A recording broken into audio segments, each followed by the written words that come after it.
तो सर मैं परमेश्वर पिता को धन्यवाद देता हूँ एक बार फिर से आज की शाम के लिए कि प्रभु ने हम सबको ये अवसर दिया कि हम सब फिर से आज प्रभु की स्तुति आराधना करने के लिए जूम मीटिंग के माध्यम से जुड़ने पाए हैं।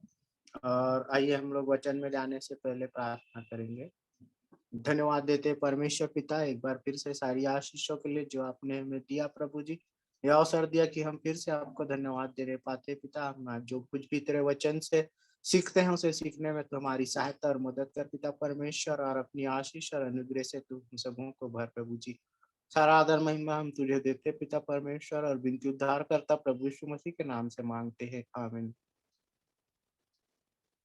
तो परमेश्वर पिता का धन्यवाद हो एक बार फिर से।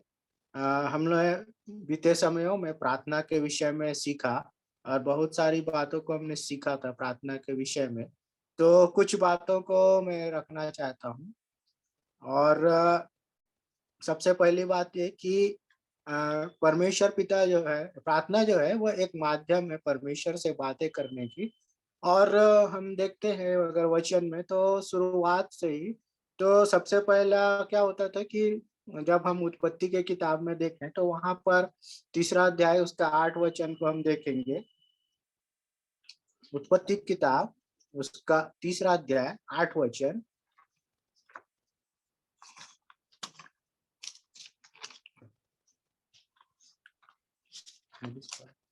तब यहोवा परमेश्वर जो दिन के ठंडे समय वाटिका में फिरता था का शब्द उसको सुनाई दिया। तब आदम और उसकी पत्नी वाटिका के वृक्षों के बीच यहोवा परमेश्वर से छिप गए। तो यहाँ पर हम देखते हैं कि परमेश्वर पिता जो है वो क्या करते थे, जब उन्होंने वाटिका लगाई थी और जब वो आदम को वहां पर रखा, और हम इस बात को जानते हैं कि परमेश्वर पिता ने एक सहायक बनाया, एक स्त्री बनाया और आदम को दिया, और परमेश्वर पिता उनसे बातें किया करते थे। तो ये जो समय था तो परमेश्वर पिता उनसे डायरेक्ट बात किया करते थे। तो प्रभु में प्रियो, हम देखते हैं कि परमेश्वर जो है उन दिनों में डायरेक्ट बातचीत किया करते थे। और यहाँ पर जब उन्होंने आदम को इस पृथ्वी पर बनाया तो वो उनसे बातें किया करता था, उनका हालचाल जाना करता था और उनको अपनी आशीषों से भी वो भरता था। तो यहाँ पर वो एक उदाहरण है। उसके अलावा जो जब हम आगे देखें तो निर्गमन की पुस्तक में से देखेंगे कुछ बातों को। निर्गमन उसका जो तीसरा अध्याय है वहां पर हम देखते हैं कि ये जो मूसा था, मूसा जो है वो अपने ससुर के जो भेड़ बकरे थे उसके उनको वो चराया करता था। और ये जो मूसा है जंगल में था उस समय में, और तब परमेश्वर पिता ने उसको एक जलती हुई झाड़ी में दर्शन दिया था। और ये जब वो उस झाड़ी को देखा मूसा ने तो क्या किया, वहां पर वो गया और तब उसको आवाज आई कि अपनी जूते उतार दे, और ये क्योंकि पवित्र जगह है। और वहां पर फिर वो बातचीत उनकी होने लगी। मतलब परमेश्वर उनको दिखाई नहीं दे रहा था, वो डायरेक्ट उनके साथ में बातचीत हो रही थी मूसा और परमेश्वर के बीच में। तो उसके बाद में यहाँ पर अगर हम देखें तो मूसा को परमेश्वर पिता ने इस्राएलियों को छुड़ाने के विषय में बातचीत की थी। तो उसके डिटेल में मैं नहीं जाऊंगा, हम सब जानते हैं कि कैसे किस किस प्रकार से बातचीत उनकी हुई। और यहाँ पर हम कुछ पदों को देखेंगे इसमें से। इसका तीसरा अध्याय जो है निर्गमन का उसका 13 और 14 वचन को देखेंगे। मूसा ने परमेश्वर से कहा, जब मैं इस्राएलियों के पास जाकर उनसे यह कहूं कि तुम्हारे पितरों के परमेश्वर ने मुझे तुम्हारे पास भेजा है, तब ये यदि वे मुझसे पूछे कि उसका क्या नाम है तब मैं उनको क्या बताऊं। यहाँ पर जब मूसा और परमेश्वर की बातचीत हो रही है तो वो कह रहा है कि क्या नाम है ना, और मैं क्या बताऊंगा, ऐसा वो मूसा परमेश्वर से बोल रहा है। तो परमेश्वर मूसा को क्या बोल रहे हैं, परमेश्वर ने मूसा से कहा, 14 पद में लिखा है, मैं जो हूँ सो हूँ। फिर उसने कहा, तू इसराइलियों से यह कहना कि जिसका नाम मैं हूँ उसी ने मुझे तुम्हारे पास भेजा है। ठीक है, तो यहाँ पर हम देखते हैं कि परमेश्वर का जो नाम है वो क्या है, यहाँ पर दिया हुआ है, दो नाम दिए हुए हैं, है ना। पहला क्या बोल रहा है, मैं जो हूँ सो हूँ बोल रहा है, और उसके बाद बोलते हैं कि मैं हूँ। तो यहाँ पर दोनों की बातचीत हो रही है, मतलब यहाँ पर डायरेक्ट बातचीत हो रही है। परमेश्वर को मूसा दिखाई नहीं दे रहा है ना, मूसा को परमेश्वर दिखाई नहीं दे रहा है, सिर्फ दोनों वो आवाज को सुन रहा है। और हम उदाहरण अगर देखते हैं तो जब सिनै पर्वत पर ये जो मूसा था, जब वो गया था वहां पर था, तब इसने मूसा ने परमेश्वर से कहा था कि मुझे अपने मुख का दर्शन करा। तो यहाँ पर उन वहां पर पर्वत में उनसे बातचीत तो होती थी डायरेक्ट मूसा के साथ में, लेकिन वो दिखाई नहीं देते थे। तब परमेश्वर ने उनसे कहा था, परमेश्वर पिता ने, कि तो मुझे देख नहीं सकता। उसका कारण था कि उसका जो चेहरा था उसमें बहुत ज्यादा तेज था, प्रकाश था, इतना प्रकाश था कि उसके सामने खड़ा हो पाना मुश्किल था। तो परमेश्वर ने क्या कहा उसको कि तू मुझे पीछे से जाते हुए देख सकता है। इस तरह से परमेश्वर का दर्शन मूसा ने पाया। और हम जब वचन में आगे देखते हैं तो यहाँ पर हम इस बात को भी पाते हैं कि अ, दर्शन के माध्यम से भी परमेश्वर बातें किया करता था। क्योंकि हम इस पुराने नियम में जब हम पढ़ते हैं तो यहाँ पर कई सारी ऐसी बातें लिखी हुई है कि जो लोग थे, इसराइली जो लोग थे, जो अगुवे थे, वो परमेश्वर की इच्छा के अनुसार चलते थे, तभी वो परमेश्वर उनसे बातें किया करता था।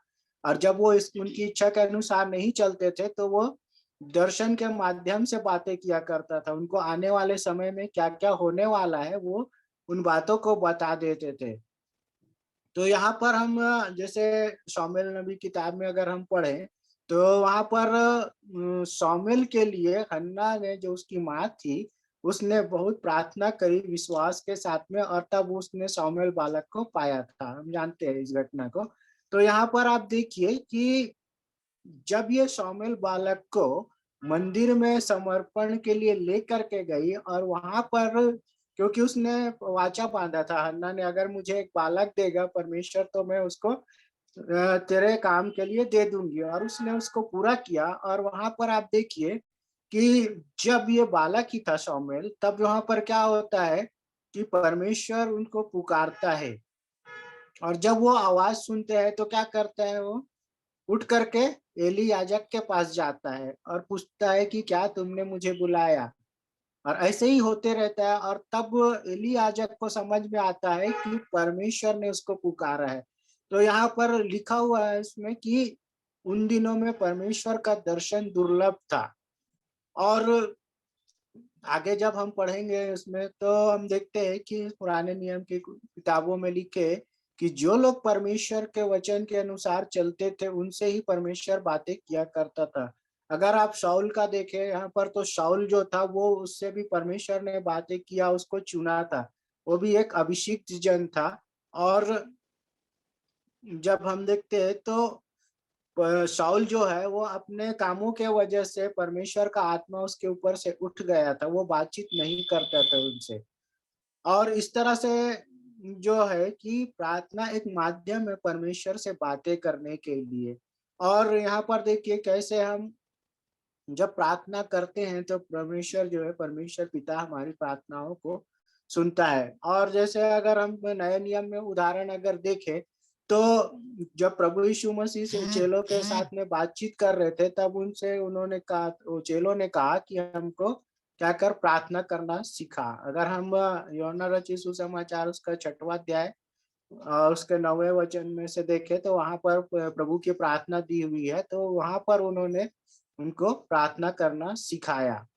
तो प्रार्थना एक ऐसा माध्यम है जो परमेश्वर के निकटता में हमको लेकर जाती है। हम बीते दिनों में हमने इन बातों को सीखा कि हमको कैसे प्रार्थना करना चाहिए, आत्मा की अगुवाई में करना चाहिए, पवित्र आत्मा की अगुवाई में करना चाहिए। और इस तरह से हमने बहुत सारी बातों को वहां पर सीखा कैसे हमको प्रार्थना करना चाहिए। और जब हम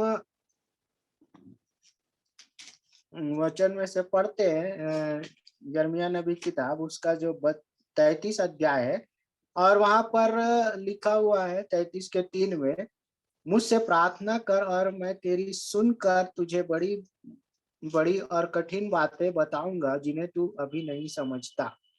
तो यहाँ पर परमेश्वर पिता क्या बोलते हैं कि मुझसे प्रार्थना कर, तब मैं तुझे कठिन कठिन बातें जो है वो बताऊंगा बोल रहा है, जिनको तू क्या कर रहा है अभी नहीं समझता है। तो हमको उन बातों को समझने के लिए परमेश्वर से प्रार्थना करना जरूरी है। प्रार्थना ही एक ऐसा माध्यम है जो परमेश्वर के निकटता में हमको लेकर के जाता है। तो यहाँ पर मैं बहुत ज्यादा बातों को नहीं बताऊंगा, क्योंकि हमने सबने यहाँ पर पढ़ा है और सीखे हैं। जो सीखा हमने उन्हीं बातों को मैं रख रहा हूँ। और अगर हम देखें तो पौलुस के भी अगर जीवन को देखें, जब उसने उसका हृदय परिवर्तन हुआ और तब वो पौलुस जो है वो एक बार प्रभु में आए, तो वो पीछे पलट कर नहीं देखा और वो भी प्रार्थना में लवलीन रहा करता था। कई सारी समस्याओं में वो रहता था, परंतु वो जिन कलीसियाओं के बीच में काम करता था, वो उनकी कलीसियाएं जो थी वो उनके लिए लौ लगा करके प्रार्थना किया करती थी। अब पतरस और यूहन्ना का भी हम देख सकते हैं कि उनके लिए भी प्रार्थना की जाती थी, उन्हें भी उनकी प्रार्थनाओं का उत्तर भी उनको मिलता था।